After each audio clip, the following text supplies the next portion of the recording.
All right, Sugar, Rashad Evans here to delve a little deeper. Rashad, as you kind of sit down and take in some of those words by AJ McKee, I got a sense of supreme confidence from that young man as he moves forward. What'd you take away from the words? Yeah, I did too, but I also pulled away something. He said fear, and I love the way he said fear because, listen, there's a healthy amount of fear that you need to have for your opponent going into the cage. And knowing that he has that healthy fear, it makes me believe that his training camp wasn't one of lap and luxury where you're just kind of hanging out and kind of everybody's patting you in the back saying that you're going to get this fight. It's going to be an easy fight. And your training camp has not been on par as it was the first time. So being afraid is going to make you wake up at night. It's going to make you put in the extra time in doing what you need to do in preparation. So I'm glad that he said that, and it sounds like his mind is in the right place. All right, let's get to some picks here, Rashad. McKee minus 330, a prohibitive favorite. How do you see this one going down? I got AJ McKee, man. I think that, Patricio's going to start off nice and slow and is very methodical, but I think that, AJ just has the intangibles that just are so hard to capitalize and really take advantage of. I mean, what he does just from a mindset point of view and just the energy that he brings to the table just adds to the skill set that he has and the confidence that he just brings from being able to just find a submission or find a finish anywhere is something that, that young man, that creativity that he has being a 26-year-old going on 27, so I think that he gets this one done. You don't end up at the top of the pound-for-pound rankings, not earning it. And he is a minus 330 favorite heading into this title bout on Friday night. As for the co-main, you don't have to go too far down the pound-for-pound to find him. Vadim Nemkov, a short favorite at minus 160 over Corey Anderson. Our friends in the desert here, Rashad, expecting a closely contested bout. What are your expectations? I think it'll be closely contested, but you know what? I gotta go with the underdog here. I got Corey Anderson. I think that Corey Anderson, the pace that he's gonna set, the hands that he's gonna release, and just his mindset, his hunger.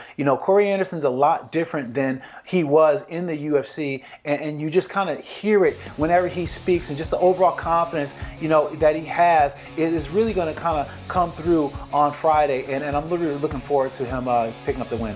We got another interesting featherweight fight in this one. Aaron Pico skyrocketing up the rankings against the guy making his Bellator debut in Adley Edwards. How do you see this one going down? What's between these two, Rashad?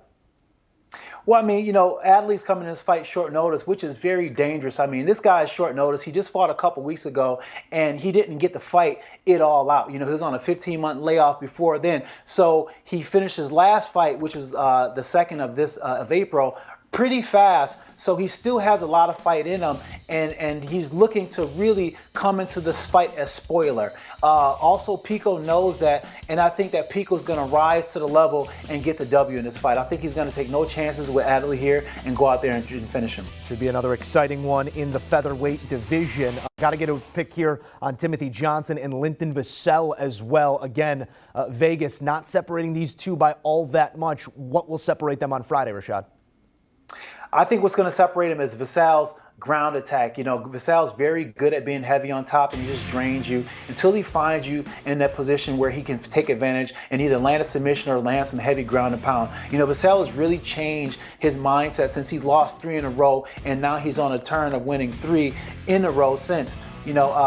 He's turned things around. His mindset is stronger, and he believes in his game more. He believes in where to fight more. Before, he didn't really have an identity where he was going to fight. He would just kind of fight where the fight happened at.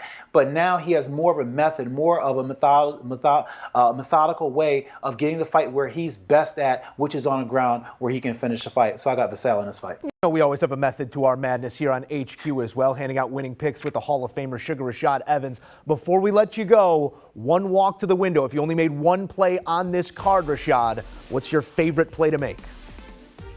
I got to go with Tyrone Fortune. He's somebody who's number 7th ranked heavyweight, lost a couple of fights that he really shouldn't have lost. A very talented prospect in a weight class. Just had a few hiccups just being a young in his career. But I look for him to get back on the winning track. He's definitely a winner for Friday night. Sugar Rashad Evans, it is always a blast to break it down with you, my friend. We appreciate the insights. Thank you. I appreciate you.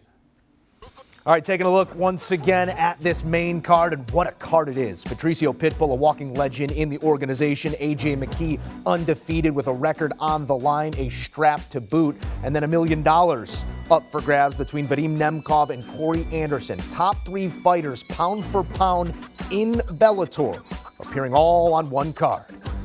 Do you want a sports network that delivers everything that matters about the game? The highlights, the picks, the instant analysis, no yelling, no fake debates, no politics.